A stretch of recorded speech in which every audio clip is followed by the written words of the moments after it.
ಅದು ಗಂಟೆನಂಗೆ ಹಾಕಿತ್ತು ಆಗಿ ಗೊಬ್ಬರ ಹೊಲಕ್ಕೆ ಒಂದೇ ಬತ್ತಲೆ ಬೀಳ್ತೈತಿ. ಕಾಂಪೋಸ್ಟ್ ಗೊಬ್ಬರ ಮಾಡಿಂದ ಒಂದು ಮಾದ್ಲಿಗತ್ತೆ ಪುಡಿ ಆಯ್ತು. ಅದನ್ನು ಹೊಲದಾಗ ಸೂರು ಮಾಡೋಕತ್ತಿಂದ ಎಲ್ಲ ಬೆಳೆಗೂ ಹೊಂದಾಣಿಕೆ ಆಗಿ ಅವಾಗ 10 ಚೀಲ 15 ಚೀಲ ಬೆಳೆದು 4-5 ಚೀಲ ಮತ್ತು ಹೆಚ್ಚಾಗಕತ್ತಿದ್ವು. ಅದಕ್ಕೆ ಕಾಂಪೋಸ್ಟೇ ಹೆಚ್ಚು ಮಾಡಿಬಿಟ್ಟು ನಾವು ಒಂದು 25 ಆಕಳ ಕರುಗಳು ಹಾಕವು.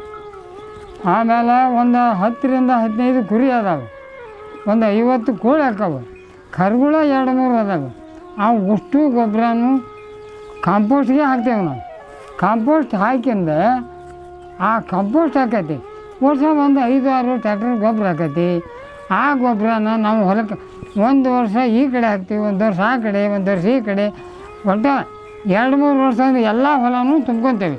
ಇನ್ನು ವರ್ಷ ಒಂದು ಟ್ಯಾಕ್ಟರ್ 2 ಟ್ಯಾಕ್ಟರ್ ಉಳಿದ್ರೆ 5ರಿಂದ 10 ಸಾವಿರ ರೂಪಾಯಿ ಟ್ಯಾಕ್ಟರ್ ಮಾಡ್ತೈತಿ. ಈಗ ಅದಕ್ಕೆ ನಾವು ಒಂದು 2 ಟ್ಯಾಕ್ಟರ್ 3 ಟ್ಯಾಕ್ಟರ್ ಅಷ್ಟೇ ಮಾಡ್ತೇವೆ.